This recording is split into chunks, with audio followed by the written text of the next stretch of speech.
వందల కోట్లు ఉన్నాయన, ఆయనకి ఎట్టయినా సరే ఆయన పెద్ద దానకరుడు అని చెప్పి ఆయన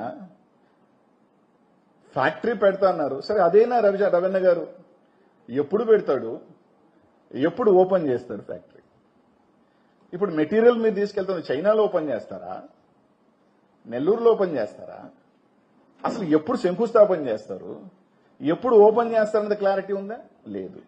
సరే ఫ్యాక్టరీ కట్టిన తర్వాత మెటీరియల్, నేను ఫ్యాక్టరీ కట్టాను, ఒక 700 కోట్లు పెట్టి నేను ఫ్యాక్టరీ కట్టాను కాబట్టి అందరూ నాకే మెటీరియల్ ఏంటి అనటంలో తప్పులేదు.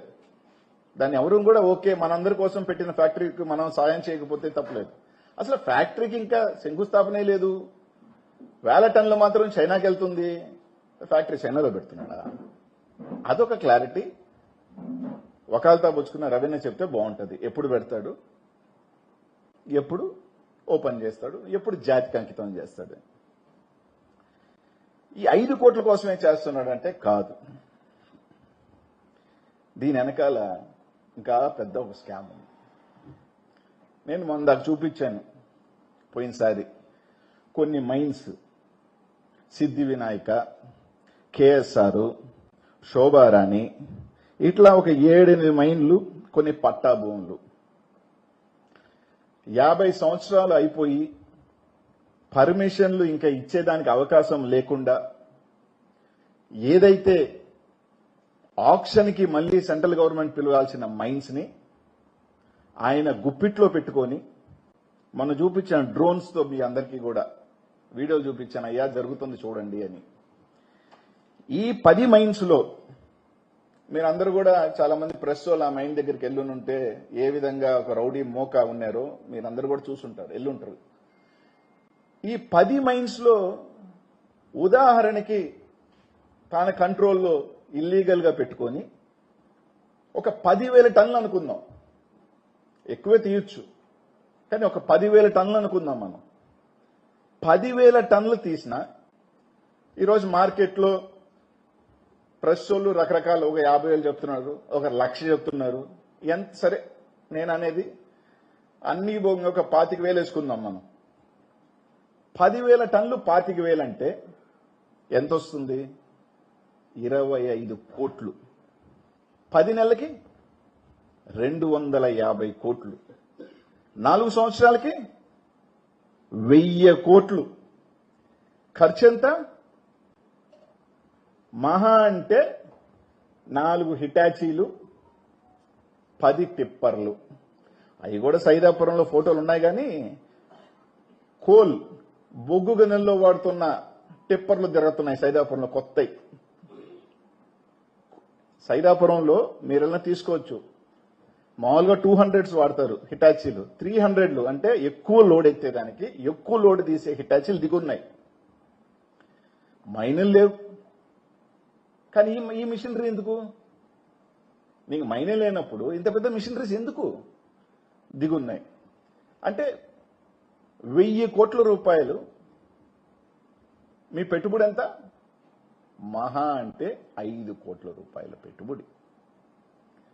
ఆయన 5 కోట్ల రూపాయలకి ఇంతమందిని ఇబ్బంది పెట్టి, ఒక కంపెనీ పెట్టి, ఇన్ని వేల మందిని, ఇంత మైన్ ఓనర్ని, ఇంతమంది ఎక్స్పోర్టర్ని, ఇన్ని వేల మంది జనాలు ఇబ్బంది పడుతూ 5 కోట్ల కోసం పెడుతున్న వ్యక్తి 5 కోట్లతో 1000 కోట్ల రూపాయలు ఆయనకేమన్నా చేయదంటారా? ఉదాహరణకి జార్ఖండ్ ఆ ఏరియాలో పనిచేస్తున్నారని చెప్తున్నారు. సరే నాకు తెలియదు అనుకోండి, బట్ రఫ్గా వేసుకున్నాం.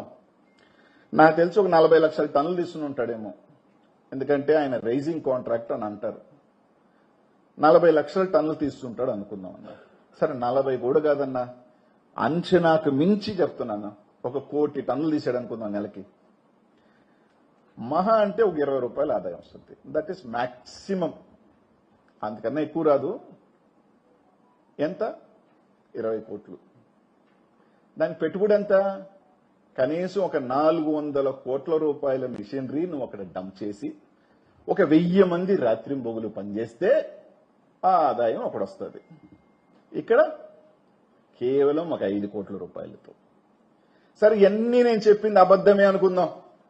అనిల్ కుమార్ యాదవ్ ఒక వేస్లెస్ అలిగేషన్ తీసుకొచ్చాడు, ఈ మైన్స్ అన్ని ఆయనకి సంబంధించినవి కాదు, ఆయనకి సంబంధమే లేదు, ఆయనకి దీంట్లో ప్రమేయమే లేదు, ఆయన సత్యహరిశ్చంద్రుడు, ఆయన ఉత్తముడు, అనిల్ కుమార్ యాదవ్ ఒక వేస్లెస్ అలిగేషన్సే చేస్తున్నాడు అని కూడా అనుకుందాం.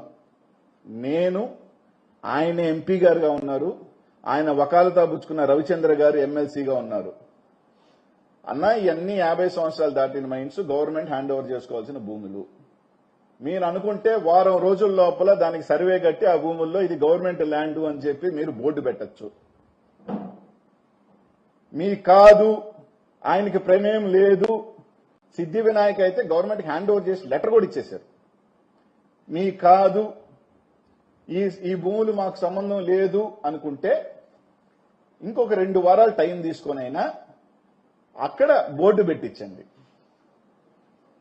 సుప్రీంకోర్టు మన శుక్రవారం ఒక ఆర్డర్ ఇచ్చింది. పాపం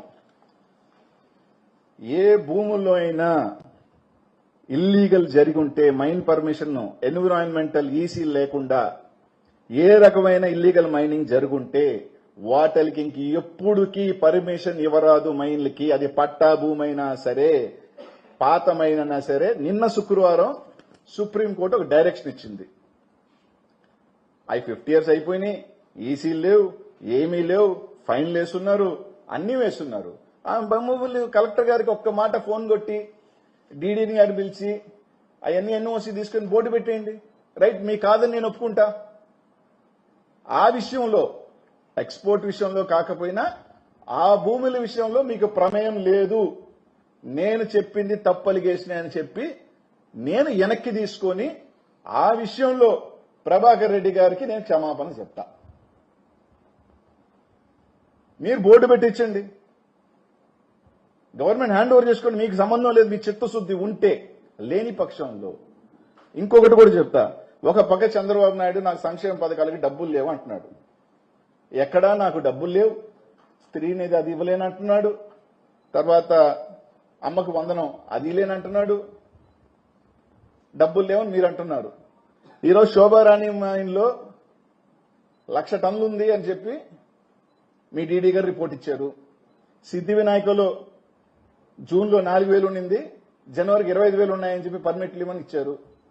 ఈ విధంగా ఒక 1,50,000 టన్నులు మరుగున పడుంది. ఈ 150,000 టన్నులు మీ గవర్నమెంట్ కేబినెట్ ప్రకారం ఆక్షన్ వేయాలని చెప్పి ఒక కేబినెట్ లో నిర్ణయం తీసుకున్నారు. ఆక్షన్ ఏంటి బంగారంగా? ఒక 30,000 వస్తే 500 కోట్లు మీకు వస్తుంది కదా. 500 కోట్లు మీరు తీసుకుంటారా, లేకపోతే 500 కోట్లు ఇంకో ఎవరో జోబీలోకి పంపిస్తారా? అది కూడా క్లారిటీ. ఇదిగో ఇవన్నీ మేము తీసుకుంటాం, మేము ఆక్షన్ వేస్తాం, మాది చిత్తశుద్ధి ప్రభుత్వం అని చెప్పండి. అవి వదిలేసి ఆయన కంపెనీ పెట్టకూడదా? కంపెనీ పెట్టొద్దని చెప్పలా అడుగుతున్నాం. ఎప్పుడు శంకుస్థాపన చేస్తున్నారు, ఎప్పుడు జాతికి అంకితం చేస్తున్నారు? కంపెనీ చైనాలోనా, కంపెనీ ఇండియాలోనా, లేకపోతే నెల్లూరులోనా? ఒకటి లేదు. 2 నేను వేసిన అలిగేషన్స్, మీరు అలిగేషన్స్ అనుకోవచ్చు, ఏదైనా అనుకోవచ్చు. కాదు, ఈ మైన్స్ అంతా మీది కూడా 50 years దాటేసిన మైన్స్ ని యాజ్ పర్ రూల్ ప్రొవిజన్ మేము తీసుకుంటాం, లేకపోతే మా మైన్స్ మేమేం చేసుకుంటాం అని ఒప్పుకోండి. 2 మూడోది ఒక మాట చెప్పారు, వాళ్ళ నాయన కాలం నుంచి మైనింగ్ లో ఉన్నారని. రవణ పాపం ఏం దీంట్లో చెప్పాడో నాకు తెలియదు, కానీ నెల్లూరు జిల్లాలో చాలా మంది ఏమనుకుంటున్నారంటే ఇలాగే సంపాదించాడు ఆ డబ్బులంతా అని అనుమానం వస్తుంది. రవణ అట్లాంటివి చెప్పమాక. ఇలాగే 1,000 కోట్లు ఏమన్నా సమకూర్చారని అనుమానం వస్తుంది. డబ్బున్న వాళ్ళందరూ మంచోళ్ళు, డబ్బున్న వాళ్ళందరూ గొప్పోళ్ళు, డబ్బున్న వాళ్ళంతా పతితులు, డబ్బు లేని వాళ్ళు ఎదవలు, డబ్బులు లేని వాళ్ళకి ఆ డబ్బు ఆశ ఉంటుందని ఆ భ్రమని దయచేసి తొలగించుకోండి. విఠల్ మాల్యా మీ అందరికి కూడా తెలుసుంటుంది. బెంగళూరులో ఒక రోడ్డు ఉంది ఆయన మీద. ఆయన కొడుకు విజయ్ మాల్యా. దొరికేదాకా విజయ్ మాల్యా కూడా మంచోడే, దొరికేదాకా రాజ్యసభ సభ్యుడే. దొరికిన తర్వాత విజయ్ మాల్యా లండన్లో తేలేడు. హర్షద్ మెహతా 90s లో 3,000 crores, ఈ రోజు 2-3 లక్షల కోట్లు. దొరికిన తర్వాత హర్షద్ మెహతా స్కామ్స్టర్ అయ్యాడు. నీరవ్ మోడీ దొరికేదాకా కూడా గుజరాత్ లో నీరవ్ మోడీ చాలా పెద్ద మనిషే, దొరికిన తర్వాతే లండన్ లో తేలేడు. ఇట్లాంటి సంఘటనలు చాలా ఉన్నాయి చెప్పుకుంటూ పోతే. అందుకని దొరికేదాకా దొంగ దొర సామెత ఉంది. దొరికేదాకా దొర, దొరికిన తర్వాత దొంగ అనేది ఒక సామెత ఉంది. అట్లా డబ్బున్న వాళ్ళంతా చాలా మంచోళ్ళు, వాళ్ళంతా ఏం చేయరు. ఇవన్నీ ఏందైతే వదిలేయండి ఆ మైండ్లు. ఎవరి పాటికి వాళ్ళు ఎక్స్పోర్ట్ చేసుకొని ఎవరి పాటికి స్వేచ్ఛనిచ్చుకో. ఎందుకు ఆపుతున్నారు? సైదాపురంకి నేను కాదు, మీరు అందరూ వెళ్ళండి. ఎడారైపోయినట్టుందా లేదో చూసుకోండి. నిజంగా ఎంతమంది గోస్ట్ ఇది, ఎంతమంది ఆర్తనాదం. ఎండిఎల్ వాళ్ళు పాపం, ఆ ఫోటో కూడా చూపిస్తాను. పాపం 400 ఎండిఎల్స్ ఉన్నాయి. అందరు ₹1,00,000 కట్టుకున్న వాళ్ళు. మీరు ఓపెన్ చేసినవన్నీ 30. ఆ 30 కూడా ఎవరి 20 మంది ఫైన్లు ఉన్నోళ్లే. 400 ఎండిఎల్స్ చిన్నోళ్ళు, ఏదో మైండ్ నుంచి తోలుకొని బతికే వాళ్ళు. వాళ్ళు కడుపు కూడా కొట్టాలా? వాళ్ళ మీద ఓ 1,00,000 2 లక్షలు ఫైన్లు వేశారు. అది కూడా కొలతలు లేకుండానో లేకపోతే ఫైన్లు వేశారు. ఏదో నామినల్ గా కట్టుకొని కోట్లున్నోళ్ళని మాత్రం వదిలేసి మైనింగ్ చేయిస్తూ 400 మంది. ఆ ఫోటోది, ఎండిఎల్ ఫోటోది. పాపం సంవత్సరం నుంచి వాళ్ళు తోలుకున్న రాయ వర్షానికి ఎండకి పనికి రాకుండా పోతా ఉంది. ఆ రాయ ఒక్కొక్కరికి 50 లక్షలు ₹1,00,000 పెట్టి కొనుక్కొని ఉంటారు. ఆ రాయ ఎవరో దగ్గర 8,000 10,000 చెప్పున ఒక 1000 టన్నులు అంటే 80 లక్షలు ₹1,00,000. ఎంతమంది పాపం? 300 మంది. వాళ్ళందరినీ పిలిపించుకొని ఏదో ఫైన్లు ఉన్నాయి కట్టేయించుకొని వాళ్ళ పాటికి వాళ్ళు వదిలేస్తే ఆ 200 300 మంది బాగుపడతారుగా? లే, 30 ఎండిఎల్ ఓపెన్ చేశారు. 400 ఎండిఎల్లో 160 మైన్లుంటే 25 మైన్లు ఓపెన్ చేశారు. ఏదన్నా చెప్తే అనిల్ కుమార్ యాదవ్ ఏదో పాత, ఆయనకి నాకు పాతే ఉండొచ్చయ్యా, ఆయనకి నాకు పాతే ఉండి కూడా ఉండొచ్చు.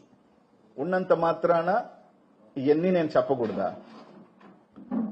అంటే డబ్బులున్నోళ్ళు కాబట్టి వాళ్ళ మీద ఎవరు ఏం మాట్లాడకూడదా? వాళ్ళందరూ కూడా పెద్ద మనుషులు అయిపోతారా? ఒకటే నేను అడుగుతున్నా రవిచంద్ర గారిని. ఈరోజు నెల్లూరు జిల్లాలో ఏదో వేగ్గానో నేను కేవలం కొన్ని వేల మంది ఇబ్బంది పడుతున్నారు. నేను ప్రెస్ మీట్ పెట్టిన తర్వాత కొంతమందిని పిలిపించుకున్నారు, మాట్లాడుకున్నారు. అదేందో నాకు తెలియక అడుగుతా. ఈ మైనోళ్ళంట వీళ్ళ కంపెనీకి చేయాలంట. ఈ ఎక్స్పోర్టర్ పాపం చైనాలోనో దుబాయ్లోనో లేకపోతే ఇంకో దగ్గర కంపెనీ పెట్టుకోవాలంట. నేను ఈ కంపెనీకి చేస్తే ఈ కంపెనీ వాళ్ళు దుబాయ్ కంపెనీకి చేస్తే అట్టు అమ్ముకోండి అంట. డైరెక్ట్ ఈడీ కేసు అది. నేను ఫినీకి చేసి ఫినీ వాళ్ళు దుబాయ్ కంపెనీకో చైనా కంపెనీకి చేస్తే వాళ్ళు డైరెక్ట్ ఎక్స్పోర్టర్కి అమ్ముకోవాలంట. డైరెక్ట్ ఈడీ కేసు అది. ఇది నేను కాదు, మీరెవరైనా ఒక మైన్ అవతారం ఎత్తుకొని పోండి. నేను చెప్పిన దాంట్లో ఒక్కటైనా అక్షరం తప్పైనా నేను క్షమాపణ చెప్తా.